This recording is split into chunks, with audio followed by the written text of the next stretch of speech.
뭐라고요? 한국이 유일하다고요? 여기 지금 미국에서는 한국으로 인해 사상 초유의 일이 벌어졌다고 하는데요. 과연 미국에서 어떤 일이 펼쳐진 걸까요? 안녕하세요. 저는 브라이언 천이라고 합니다. 미국 뉴저지에서 태어났고 중국 출신 부모님 밑에서 자랐습니다. 가족은 이민 후 미국에 정착했고 저는 그 안에서 철저히 중국인 공동체 속에서 살아왔습니다. 시간이 흘러 저는 뉴욕 대학교에서 마케팅 석사 과정을 마쳤고 미국 내 다국적 소비재 기업의 마케팅 본부에 입사하게 되었습니다. 제 첫 프로젝트는 어느 미국 중견 가전업체의 신제품 런칭을 위한 전략을 수립하는 일이었어요. 해당 업체는 미국 중부 시장에서 나름대로 인지도가 있었지만 최근 경쟁 심화로 위기감을 느끼고 있었고 저희는 시장 점유율 확대 방안을 제시해야 했습니다. 저는 기획 리더로서 가장 먼저 시장 동향 분석 보고서를 검토하게 되었고 바로 그때 제 인생을 뒤흔든 첫 충격을 경험했습니다. 보고서 첫 페이지엔 이런 문장이 쓰여 있었어요. 2025년 미국 내 가전제품 판매량 기준 상위 10개 제품 중 9개가 한국산으로 확인됨. 처음엔 오타인 줄 알았습니다. 혹은 자료가 잘못된 줄 알았습니다. 여기는 미국이었습니다. 세계 최대 소비 시장이자 브랜드 경쟁이 가장 치열한 이 땅에서 한국산이 시장을 지배하고 있다는 말은 그 자체로 믿기 어려웠습니다. 자료를 프린트한 인턴에게 이거 원본 맞아? 라고 2번이나 확인했지만 그는 확신에 찬 표정으로 고개를 끄덕였어요. 순간 제 머릿속이 하얘졌습니다. 마치 눈앞에서 누군가 지구의 축이 반대로 돌고 있다고 말하는 것 같은 황당함이었습니다. 저는 눈을 감고 잠시 책상에 몸을 기대었습니다. 이건 현실이 아닌 것 같았습니다. 내가 지금까지 믿고 있던 산업 구조가 송두리째 흔들리는 느낌이었어요. 이건 통계상의 착시일 거야 라는 생각에 저는 추가 자료를 요청했습니다. 브랜드 충성도 분석, 소비자 평점 평균, 제품별 반품률, 온라인 리뷰 수치, AS 만족도 등 세부 자료를 쏟아냈고 엑셀 파일을 열어 수십 줄의 수치를 쫓아가며 제발 오류이길 바랐습니다. 그러나 모든 항목에서 한국 브랜드는 압도적이었어요. 고장률, 한국산 평균 0.2%, 중국산 평균은 4.3%, AS 만족도, 한국 브랜드 98%, 중국 브랜드는 21%, 반품률, 한국산 평균 1.3%, 중국산 평균 16.8%. 수치가 너무 완벽해 오히려 불쾌할 정도였습니다. 사람이라면 완벽할 수 없는데 이건 무슨 산업의 신화 수준이었어요. 저는 팀원들에게 조심스레 물었습니다. 목소리는 평소보다 낮았고 눈을 마주치는 것이 어색할 정도였습니다. 이 수치 정말 맞는 건가요? 한국 제품이 이렇게까지 잘 나간다고요? 자료를 읽고도 믿기지 않는 마음, 인정하고 싶지 않은 현실이 뒤엉킨 상태였어요. 하지만 제 질문에 돌아온 대답은 너무도 담백했고 동시에 치명적이었습니다. 브라이언, 혹시 지금 처음 아시는 거예요? 미국에서 한국 가전은 이미 기본이죠. 요즘 한국 냉장고 없는 집 찾기 어려울걸요? 우리 회사에선 오히려 한국 제품 아니면 검토도 안 해요. 그 말을 한 동료는 진심으로 의아하다는 얼굴을 하고 있었습니다. 마치 그걸 이제 알았어요? 라고 되묻는 듯한 반응이었습니다. 주변 다른 팀원들도 고개를 끄덕이거나 피식 웃고 있었습니다. 저는 그 상황을 마치 투명한 유리벽 뒤에서 지켜보는 사람처럼 느꼈습니다. 모두가 아는 사실을 저만 몰랐던 것입니다. 순간적으로 제 정체성이 송두리째 흔들리는 느낌이 들었어요.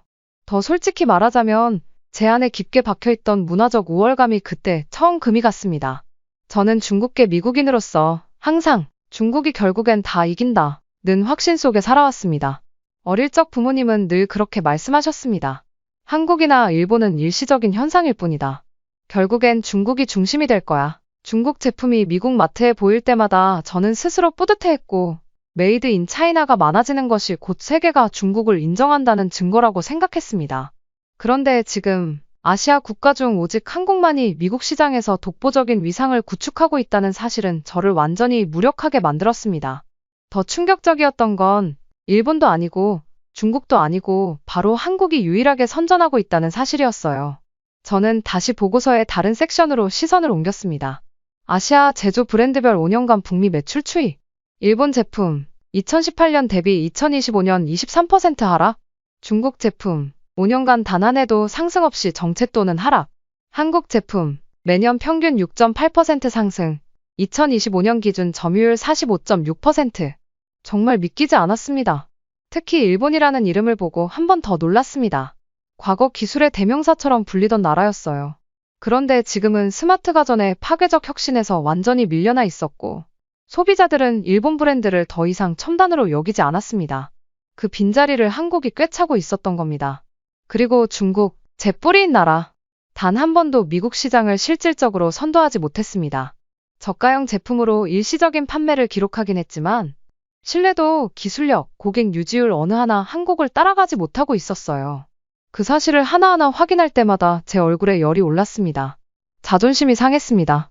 한국 따위가라는 말이 머릿속에서 맴돌았지만 동시에 그 말을 떠올리는 제 자신이 한심하게 느껴졌어요. 감정을 어떻게 정리해야 할지 몰랐습니다. 왜 이렇게 화가 나는지, 왜 이렇게 당황스러운지, 심지어 왜 속이 이렇게 쓰린지도 몰랐습니다. 그날 밤, 머릿속이 뒤죽박죽인 채로 집에 돌아온 저는 저녁도 거른 채 바로 책상 앞에 앉았습니다. 워커홀릭처럼 느껴졌겠지만 사실은 도망치듯 자리에 앉은 것이었어요. 뭔가 잘못된 걸 증명하고 싶었습니다. 낮에 받았던 충격, 동료들의 반응, 그리고 제가 모르는 현실이 하나씩 드러나는 그 공포스러운 기분에서 벗어나고 싶었습니다. 단순히 이건 오해야, 일부 통계의 오류야라는 걸 확인만 할 수 있다면 다시 안정을 찾을 수 있을 것 같았습니다. 그래서 저는 중국과 한국의 가전산업을 비교하는 자료를 찾기 시작했습니다. 처음엔 산업 전문지 몇 개에서 간략한 통계를 읽었습니다. 하지만 내용은 전부 비슷했습니다. 삼성전자 세계 TV 판매 1위, 18년 연속. 처음 이 문장을 읽고도 믿기지 않아 출처를 따라가 확인했습니다. 미국의 시장조사 전문기관 DSCC와 영국의 OMDIA 보고서였습니다. 오차 가능성은 없었습니다. 세계 최대 TV 시장인 미국, 유럽, 동남아 모두에서 1위. 그 곁에는 늘 한국의 이름이 있었어요. 그리고 LG, OLED TV 부문 점유율 60.1%. 이는 곧 OLED TV 시장은 곧 LG라는 말과 다르지 않았습니다. LCD 기반의 중저가 TV는 중국 브랜드가 늘었지만 정작 기술 집약적 고급 라인은 한국이 완전히 독점하고 있던 것이었어요. 중국은 아직 OLED 자체 생산 기술에서 원천 특허조차 확보하지 못한 상황이었고 일본은 그 기술을 시도조차 하지 못하고 있었습니다. 불안함이 밀려왔습니다. 아니, 당혹감이었습니다. 어떻게 이걸 내가 지금까지 몰랐지? 라는 생각이 반복됐습니다. 이어서 저는 냉장고, 세탁기, 건조기, 식기세척기 등으로 범위를 넓혔습니다. 통계는 더욱 압도적이었습니다. 냉장고, 세탁기, 건조기 전부 한국이 1위. 일본 브랜드는 어디에도 없었고 중국 브랜드는 20위권 안팎에서 겨우 이름만 걸려있는 수준이었어요. 당황한 마음으로 소비자 리뷰 플랫폼으로 눈을 돌렸습니다. 미국 아마존, 베스트바이, 코스트코, 월마트 각 플랫폼에서 한국 제품에 대한 리뷰를 하나씩 살펴보기 시작했습니다. 아무리 수치가 그렇다 해도 리뷰는 다를 수도 있지 않을까? 라는 막연한 기대가 있었어요. 하지만 그 기대는 금세 무너졌습니다. 삼성 냉장고는 소리가 거의 들리지 않아요. 에너지 효율이 엄청 좋아요. LG 세탁기는 진동도 적고 심지어 물 소비량도 줄어든 느낌이에요. 반면 중국 제품에 대한 리뷰는 하나같이 불신과 실망이 섞여 있었습니다. 1년은 멀쩡했는데 갑자기 냉매가 다 날아가서 고장이 났어요. 고객센터 전화만 하루에 30통 넘게 했어요. 응답도 없고 말도 안 통하고 불쾌한 기분이 밀려왔습니다. 그건 단순한 데이터 때문이 아니라 이 모든 것을 저는 전혀 모르고 있었다는 사실, 그리고 알아볼 생각조차 하지 않았던 스스로에 대한 분노 때문이었어요.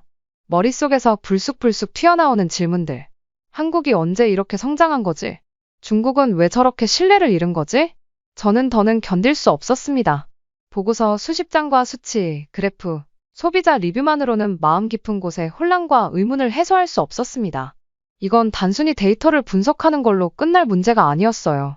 제 감각, 제 손끝, 제 눈으로 직접 확인해야만 했습니다. 그렇게 저는 직접 확인하겠다는 결심을 했고, 마침 회사 출장 일정에 맞춰 라스베이거스에서 열리는 세계 최대 전자 박람회에 참석하게 되었습니다. 수백 개의 글로벌 브랜드가 자신들의 기술을 자랑하기 위해 마련한 무대. 그곳은 마치 기술의 올림픽 같았습니다. 입구에 들어서는 순간부터 거대한 스크린들과 각국 언어로 쏟아지는 설명들이 시야를 휘몰아쳤습니다. 마케팅 전문가로서 저는 그 광경에 익숙했지만 이번만큼은 달랐어요. 제 목적은 하나였습니다. 한국 전자제품 전시장. 저는 거의 본능적으로 그쪽 부스로 걸음을 옮겼습니다. 도착하자마자 시야를 사로잡은 것은 하나의 거대한 곡면 스크린이었어요. 자연과 도시의 이미지가 이어지며 휘어지는 형태로 전개되는 그 화면은 일반 TV라고 보기 어려울 정도였습니다. LG의 롤러블 OLED TV였습니다. 스위치를 누르자 본체 속으로 말려 들어가는 화면. 다시 버튼을 누르니 조용한 기계음과 함께 다시 화면이 위로 펼쳐졌습니다. 그 모든 과정이 유려하고 무서움에 가까웠습니다. 제 옆에 있던 프랑스 바이어가 이건 단순한 TV가 아니라 하나의 예술작품이라고 중얼거리는 소리를 들었어요. 그러던 중 저는 체험관 한켠에서 건조기 사용 체험이라는 문구를 발견했습니다. 직접 경험해보지 않고서는 납득이 되지 않는 상황이었기에 곧장 줄을 섰어요. 마침 제 차례가 되었고 안내 직원의 설명을 듣기 시작했습니다. 한국산 건조기는 세탁물의 무게와 재질을 자동으로 감지합니다. 사람의 손이 필요하지 않죠. 이 버튼을 누르면 직원이 버튼을 누르자 기계가 조용한 진동과 함께 작동을 시작했습니다. 팬 소리는 거의 들리지 않았고 전면 디스플레이에는 의류 재질, 예상 건조 시간, 온도 등이 자동으로 표시되었어요. 면 100%, 건조 소요 시간 27분, 저온 회전. 그저 숫자였지만 저는 마치 살아있는 기계를 대하는 듯한 감각이 들었습니다. 그리고 그 순간 옆에 서 있던 한 미국인 여성이 저에게 조용히 말을 걸었습니다. 이건 정말 놀라워요. 우리 집엔 한국 건조기가 있어요. LG 브랜드요. 7년째 쓰는데 한 번도 고장난 적이 없어요. 세탁기가 이렇게 조용할 수 있다는 걸 그때 처음 알았어요. 저는 무심코 고개를 끄덕였지만 속으로는 말문이 막혀 있었어요. 왜냐하면 우리 집 건조기는 소리를 지르듯 작동했고 문을 열면 열기가 확 몰려와 손을 데일 정도였습니다. 냉장고는 2년이 멀다 하고 고장이 났고 문틈이 벌어져 음식이 상한 적도 있었어요. 전자레인지는 회전판이 돌지 않아 그릇을 손으로 돌려가며 데워야 했습니다. 그 모든 불편을 당연하게 여겼습니다.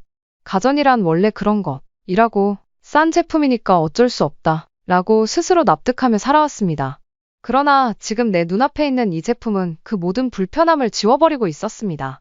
고장이 나지 않는 것이 운이 아닌 기준이었고 조용히 작동하는 것이 프리미엄이 아닌 당연한 사양이었어요. 한국은 그렇게 기술을 특별함이 아닌 일상으로 만들어버리고 있었습니다.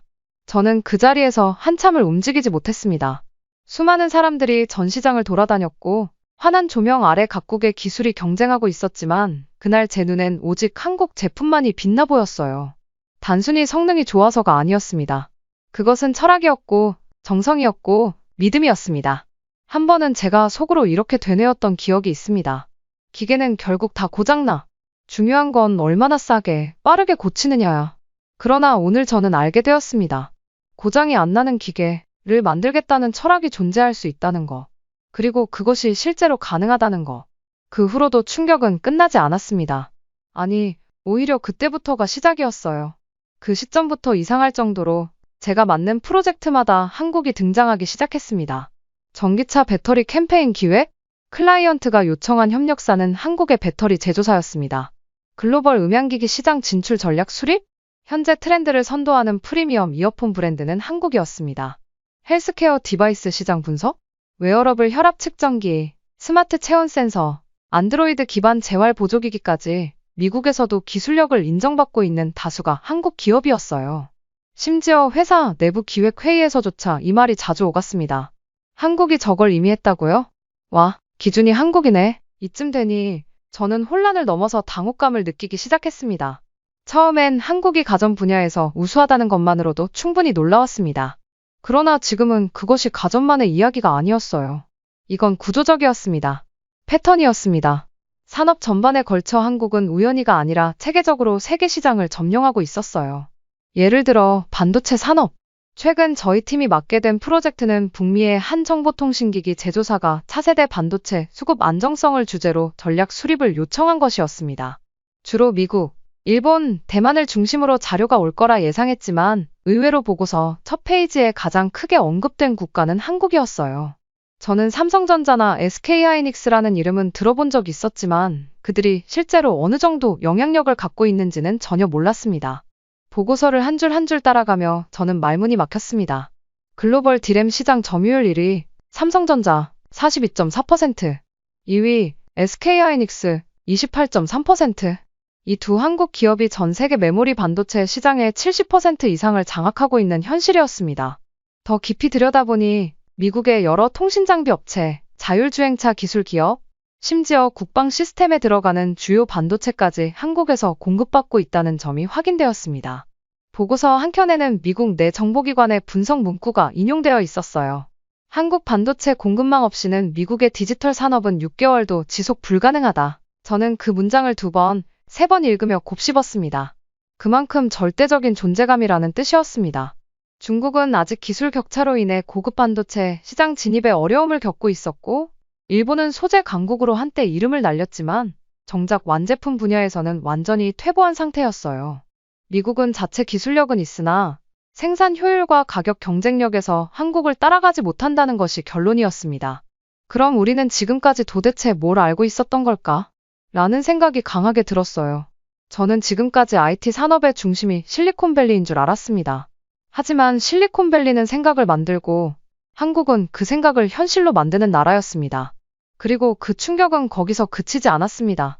다음은 디스플레이 산업, 글로벌 프리미엄 노트북, 스마트폰, 고급 자동차 내부에 들어가는 OLED 패널.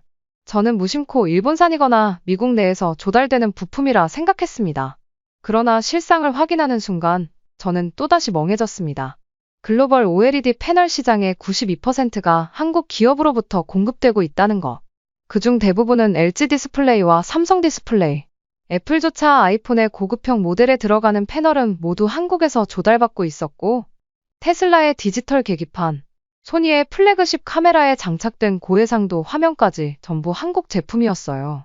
더 놀라운 건 이 기술을 따라올 수 있는 나라가 사실상 존재하지 않는다는 점이었습니다. 중국은 아직 화질 명암비 잔상 제어에서 기준에 못 미쳤고, 일본은 기술 개발이 정체 상태였어요. 미국은 아예 제조 기반 자체가 없었고, 결국 한국산을 가장 빠르고 정확하게 대량으로 납품할 수 있는 유일한 파트너로 간주하고 있었습니다. 저는 이쯤 되자 머릿속이 아찔해졌습니다. 어디를 열어봐도 무엇을 분석해도 한국이었습니다. 우연이라고 하기엔 너무 반복적이었고, 일시적이라고 하기엔 구조적이었어요. 그리고 마지막으로 마주한 분야, 의료기술이었습니다. 한 글로벌 헬스테크 회사의 미국 시장 진입을 위한 마케팅 전략을 준비하면서 저희 팀은 비교 대상국의 의료 인프라와 디지털 헬스케어 보급률을 정리하고 있었습니다. 저는 당연히 독일, 미국, 일본, 캐나다 정도가 상위권일 거라 생각했는데 데이터를 정리하던 인턴이 이렇게 말했습니다. 팀장님, 한국이 원격 진료 시스템과 병원 간 네트워크 연동률에서 독보적입니다. 이건 그냥 따라가기 힘들 수준이에요. 또 한 번의 충격이었어요.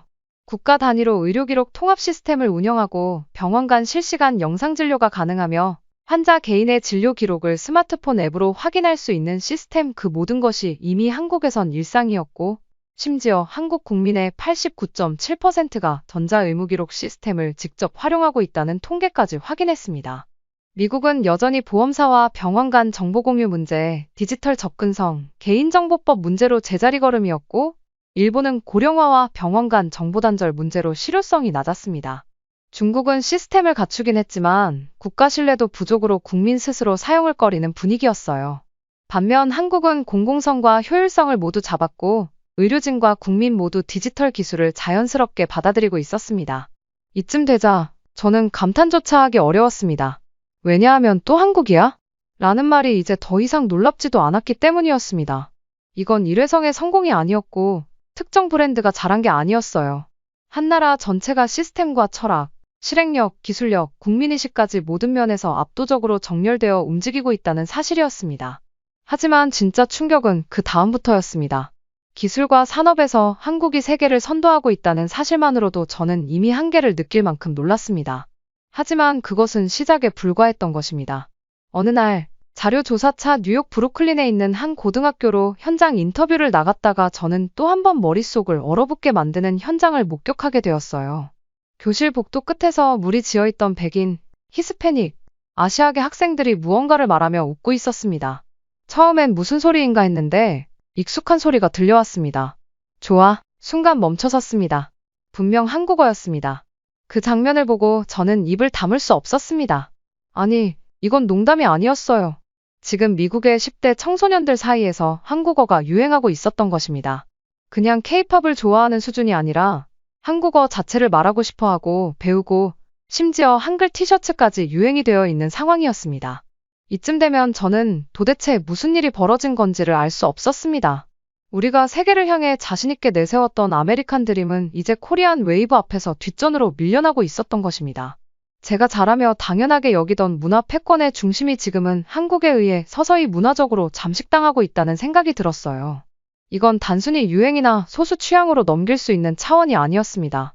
그 파급력은 너무도 일상적이었고 너무도 생활 속 깊이 들어와 있었어요.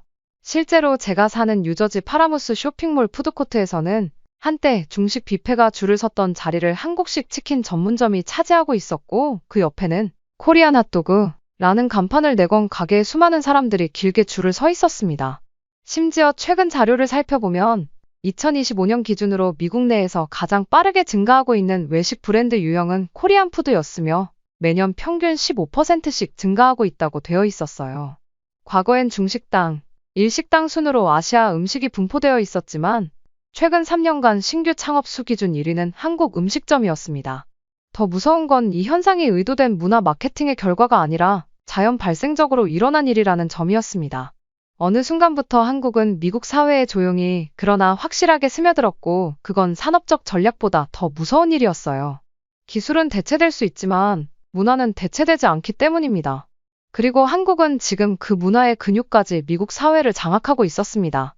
이제는 부끄럽지만 솔직히 말할 수 있습니다. 저는 한국을 얕봤습니다.